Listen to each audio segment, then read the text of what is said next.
Boys and girls, Rue is having the time of his life looking through all of his photos from his week at Luke and Toby Hunter's house. Here, check out some of these photos. Look at this, like they had so much fun. And the boys tell me that the berry picking was the best bit. Was it? Was the berry picking good? Did you eat all the berries? You and Luke ate all the berries. So there was none left for anybody else. Disaster. But it was a really good fun week. How was being back at school? Okay, just okay. Is your special class really fun though? Excellent, excellent. Maybe next week you could introduce us to your teacher, could you? Well, she probably gets cross at you because you're a wee bit naughty sometimes. Where's your tie? You ripped it off. Well, that was no good. Dearie me, we'll have to buy you a new one, will we? Although, you're maybe going to somebody's house this week that doesn't go to a school with that tie. They go to a different school. So maybe we could get you one of their ties and you could go to the special pet class in their school. Sound good? Excellent. Well, look. Oh, do you see the timeline? Excellent. No, Rue, you can't hang. You can't hang on the timeline. It's not really strong enough. But you will definitely probably try it. No, it's not a zip line. No, it's not a zip line. This is our timeline, remember? Do you know the way we've started with Adam and Eve up here? And we've gone the whole way to last week. Do you remember baby Jesus was born? Do you remember that? Let's get the picture of the nativity. Oh, you loved that picture, didn't you, boys and girls? Did you love that Adam did a Christmassy thing on Sunday? That was Rue loved that. You love, I know you do. You love all the animals and baby Jesus. And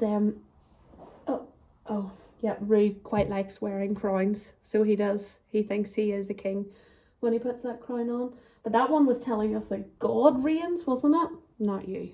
No, I'm sorry.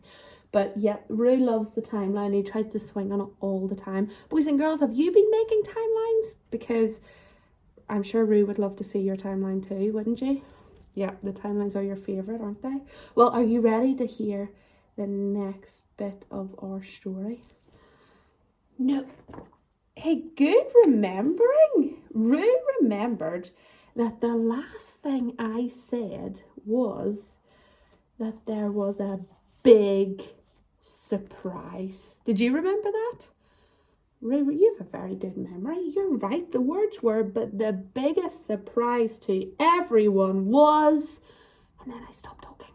You're right. Well, let's listen to the next bit then. The biggest surprise to everyone was...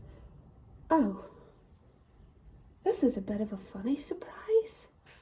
That the chosen one of God was chosen by God to die. So Jesus, the chosen one, was chosen to die? Oh, Rue, it just didn't seem right that the one destined to crush the serpent would be crushed himself. So when Jesus, the Christ, the Son of the living God, died on the cross that Friday afternoon, it seemed a shocking evil beyond belief. Yeah, do you see the cross? I show the boys and girls the cross. And it was the worst thing that has ever happened in the world. Worse than somebody stealing your sweets, yeah. Worse than not getting to go on the zip line, yeah. Jesus died. And it says it was the worst thing that had ever happened in the world. But guess what, Rue? Guess what? It was also the best thing that has ever happened in the world. Just as we would expect from God. And just as God had planned it. We break promises, but God keeps his. We run from God, so God comes to us.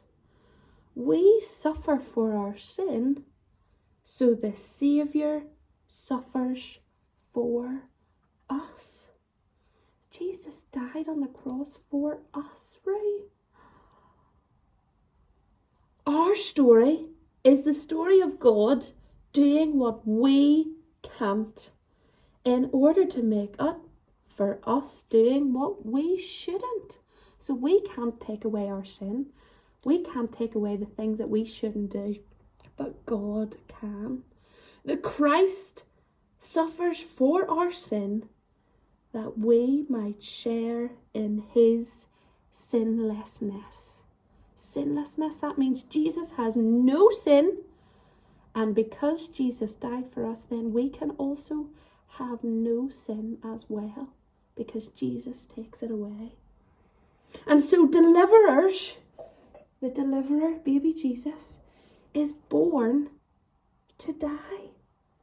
Things fall apart so they can come together.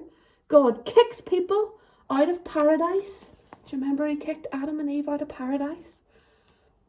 And then does whatever it takes to bring them back. And we're going to see in our timeline, I think our timeline this week is going to have to be a cross shape, isn't it? And we'll see that Jesus did, or God did whatever it took to allow us to go back to paradise, back to the garden. Let's see. This is actually in the next chapter, but that's okay. As you may have heard, and should definitely tell somebody else, the snake crusher who died on the cross didn't stay dead. He couldn't. Death had no claim on him. The devil had no case against him. And sin had no wages for him that he couldn't pay. Jesus just couldn't stay dead. And God just couldn't let him rot in the tomb. So on the third day, God raised him from the dead. Look, I think this is Mary crying in the garden. And look, this is Jesus' arm saying, I'm here. Do you see that, Ray? I know, let's see the next page. Like this says, he is risen. And that is, I think, the crown of thorns. And then a beautiful crown here. He is risen. A whole bunch of people saw him and ate with him and told their friends that he was really alive. Oh, Rue, I wish I'd seen you. If you'd been there, you would have been like hopping and skipping and jumping and so happy, wouldn't you? Absolutely. 40 days later, God lifted him into the sky. Look at that. Wow.